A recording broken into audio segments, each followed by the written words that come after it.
Now let's dive into this big LGBTQ story for today. I'm Bishop Darrell Watkins, and let's queer up gay culture. Colton Ford, gay adult icon and musician, dies at 62. Gay porn stars are often held in high regard, like RuPaul drag queens and our pop music stars. One of the first to reach that status was Colton Ford. We're sad to report a heartbreaking loss in the LGBTQ community. Colton Ford, known off-screen as Glenn Sukezian, has died at the age of 62. While official details are still limited, friends say he was involved in a tragic hiking accident over the weekend.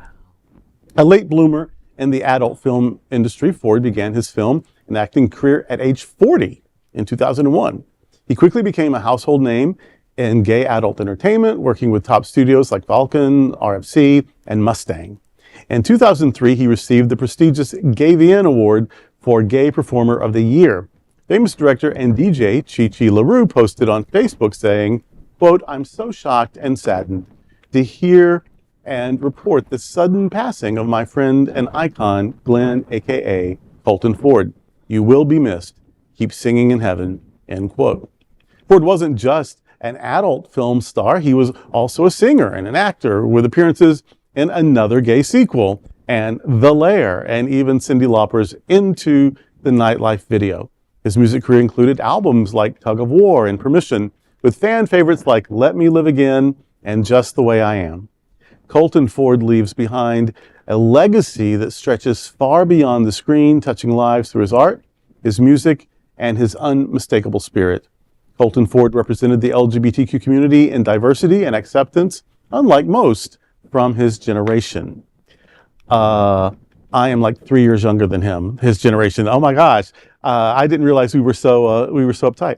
But I loved him. I think I know who he was, and because he was a daddy, he was a hot daddy. Hot daddy, yeah. And hot daddy. my whole life, like Elizabeth Taylor, she used to say, I like 40-year-old men. When I was 20, that I liked older men. When I was 60, I liked younger men because I like 40-year-old men.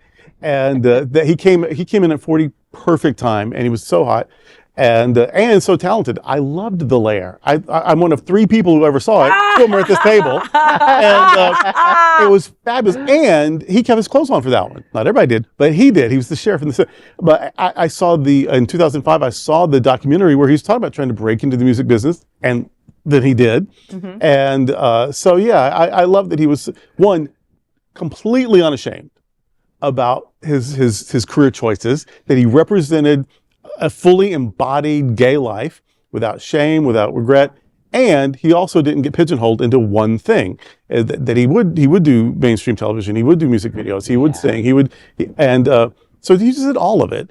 And 62 is young. I'm sad that he's gone, and my blessing on those who are missing him. And we were talking about Al. We were talking about the other day about what kind of daddy we would like on a cover of a magazine. That's the daddy that I would want on a magazine. Actually, and I'm sorry I didn't check that. I bet there's a 75% chance that at least once Colton Ford was on the cover of Hot Spots magazine. Really? Wow. Shut up. Oh my God, I love that. I mean, he even did a documentary with Madonna. I mean, he did so many wonderful things, you know. I asked my friend Alex Tikas, who does the Faye What Show with me. He's also an adult content performer. And he sent me a text saying, Colton Ford was a beautiful man and a class act. He was a legend in the world of gay porn. I will miss him, and deepest condolences to his family. Yeah. Wow. You know, gone too soon. 62 is young now, man. I mean, it's heartbreaking. It's very young. And, you know, it's when we do stories like this, we learn so much more about their lives and their contributions to our community and things that they have done, because some people may just know him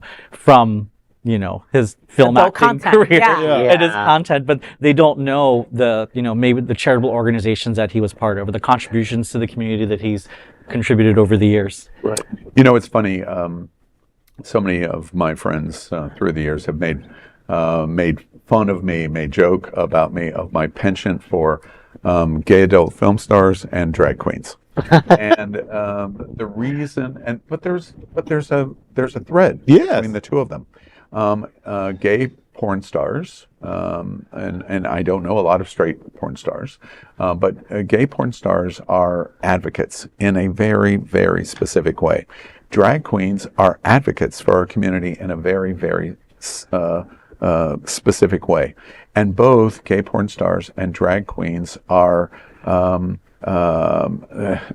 they're just effervescent in terms of pursuing goal.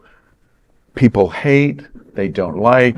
It's an industry not to expect, to respect, and the more hate they get, the better they get. The more love they get. The more love they get. And when Colton appeared, I don't know if you remember Here.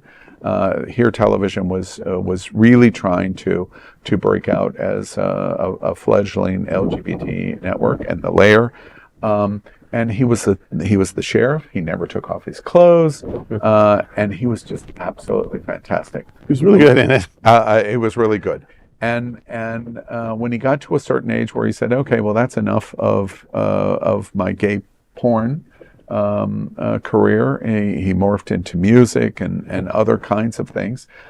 He did the circuit where he would go to the major LGBT centers around the country, and he would sing, and he would do a 6 or an 8 song set with clothes on. With clothes on. Yeah, well, not always. And he stayed at my house at Sawmill.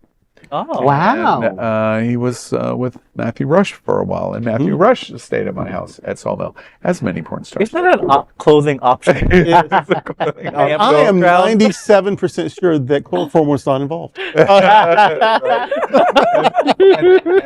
and it's just, when I saw the news, it's really, really sad. Matthew has been through sad news, as many people in gay adult entertainment are. But really, I celebrate his life, and this way too short. Yeah. Chi-Chi has stayed at my house in Sarasota and at Sawmill. It's way too early. It was way too early. But at the end of the day, one of the things that we can celebrate is this is really a very important stream of our gay culture. Yeah. And we should cherish our gay culture. Yeah. It is what makes us so unique. Colton Ford and people of his ilk are to be celebrated. Yeah. Right. And that's what they And I want people to know that the queer culture is a sex-positive, body-positive culture. Absolutely. People are trying to sweep that under the rug for acceptance, whatever. I don't care if you accept me for that, because we are who we are, and that's why I was saying that, he was unapologetic. Why should he be? Yeah. He knew he was sexy. He knew people would appreciate him for that. Yes. And why not? And so he we are a used it. sex-positive culture. And I just love the fact that he was able to parlay it. Like he wasn't just pigeonholed like you had mentioned. He didn't allow himself. No, he didn't allow didn't. himself to be Yes. right? He's like, I'm going to do it all. Yes, you know? and that's what I love so much about his story. Yeah. I love this. Yeah. And I love that this is bringing to people that maybe never heard of him before, right? And now we'll seek out his content. Yeah. He might be my next screensaver. Oh, go back and watch The Lair. I'm going to have to now. I'm going to have to. opera. You're so That's excited. right. So I'm going to have to It watch really is. The Lair on YouTube. Probably. It's like a vampire soap opera. All right. Really good. We'll go check Anything it with out. vampires. Anything with anything with gay vampires. I mean, that is the big LGBTQ story for today. There is no other queer nonprofit media platform like this in the entire world. Support our LGBTQ stories by subscribing and sharing Queer News Tonight.